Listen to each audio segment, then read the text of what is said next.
Colour blend embossing powders are such fun embossing powders to use, and Wow Embossing Powders has a whole host to choose from. Each time you use them, you get visually stunning and unique patterns that can really take a design up a notch.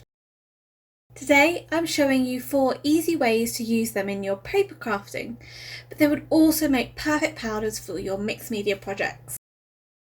I'm Verity from the creative team and welcome to the channel. In today's video I'm using 3 different colour blend powders: Black Magic, Perissa and Fizz from the Confetti trio. These powders contain a mixture of colours, but also a mixture of different size embossing powders. So this can be a mixture of fine or normal embossing powders with more chunky powders in the mix as well. It's so fun to see these chunky powders melt and then mix into the finer but normal powder, which often is the base colour of the pot. For the first technique, we can use the powders to emboss layered die cuts. These embossed die cuts can create real amazing focal elements to a card and the powder will just shine out. I have die cut the Also New Mega Love die 3 times out of white cardstock, and I've used Gina K Connect glue to adhere the layers together.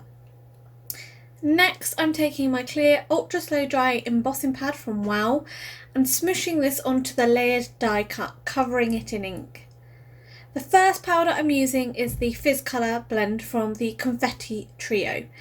This has a beautiful red pink base to it with large chunks of white and silver powder mixed in. So as the chunky powder melts, you get a speckled look to the embossing. So for larger dies like this, I give 2 to 3 layers of the embossing powder to get a smooth, bold and dimensional look. So just go back with your ink pad, reapply the powder and heat set, doing this 2 to 3 more times. Once you heat set it, it looks like there's flecks of confetti speckled throughout the embossing. It is really fantastic to see in real life. So for the second card, you can use colour blend powders to emboss solid stamps. Now you can use these powders on any of your stamping, but remember they contain large chunks of powders, so they won't keep the fine details you'll see when you're using fine intricate stamp designs, so just remember that and bear that in mind when using them. The bold spaces in the leaves of the Autumn New Leaf Canopy stamp set though is great for this technique, as it allows that powder to melt without distorting the stamped image. So I've placed the 2 leaf stamps into my MISTI and I'm stamping these with the clear embossing ink onto white cardstock. For this card I'm covering the images with Perissa embossing powder. So this has a lovely copper base to it, the finer powder, with chunkier gold and silver powders mixed in. And as I kept my stamps in my MISTI, I could go back and stamp it again to build 2 to 3 more layers of the powder up. This allows for more of the chunkier powder to melt in and create a lovely blend between the colours. It also creates more dimension to the leaves. So this powder works really well with these leaves because I think it gives a very autumnal look to the leaves, but also I think it would make great powder to make a sort of a rusty look to projects. Technique 3 uses the colour blend embossing powders to create background panels. So this technique really shows off the stunning effect of the powders as they melt. To create the panel, apply ink to a piece of white cardstock. And as we are going to cover up the card, this is a great way to use up any scraps of cards if you have any to hand, because anything messy on the card will just be covered up by the powder. I'm using Black Magic here, and this consists of fine black powder with chunks of gold and silver embossing powder. This would make a perfect night sky background, as the gold and silver are like the stars in the sky really. Again, cover this with ink and powder 2 to 3 more times to get good coverage.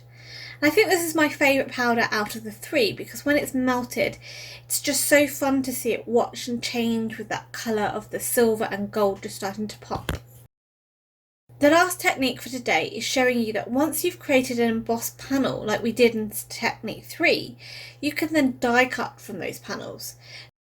So this is great when you've got smaller dies, which would probably be a bit too fiddly to try and emboss like we did in technique 1, but you still want that colour blend look to your die cuts.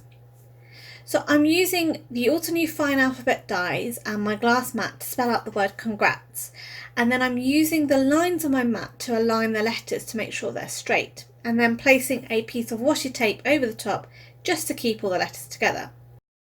This allows me to now pick up all the letters and position it over the panel, so ensuring my letters will cut straight.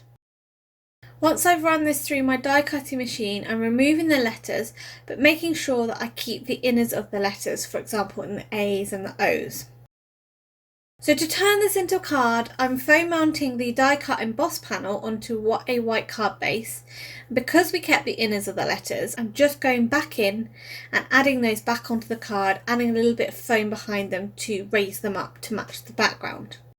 For the die cut letters, I'm using my T-ruler to align the letters up straight on a white card panel and using thin foam strips from Diaries to adhere them on for some dimension.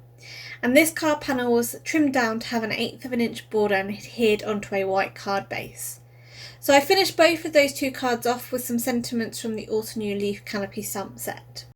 For the embossed love die, this was adhered to a white card panel using Gina K Connect glue. Before adhering the die down onto the panel, I added a few score lines with my bone folder and scoreboard just to give some tone-on-tone pattern to the background. I had unfortunately adhered the panel upside down on my card base, so simple fix was just to trim the panel off at the score line and then just reapply it to a new card base. So I didn't have to worry that I was wasting that embossed die cut, I could still use it with a simple fix. I finished the card off with a stamp sentiment from the Altenew Sentiment Strips stamp set. And for the embossed leaves card, I used 2 sentiments from the W+9 Hello and Thanks stamp set, just stamping this in VersaFine Onyx blank ink. And to make sure I didn't really muck up the stamping, I just used my Misty to ensure that I aligned the sentiments straight. If you've never tried colour blend embossing powders, go out and pick a pot up and have a go. They're so fun to play with and create visually stunning patterns that help accentuate your paper crafts. Wow has a huge range to choose from, so there's one for everybody's style. If you've enjoyed today's video, please give it a thumbs up and subscribe to the channel. Don't forget you can hit that bell icon to be notified when the next video is up. If you'd like to check out my personal channel, Pretty Little Button, I've also included a link here as well as down below. Until next time, happy crafting!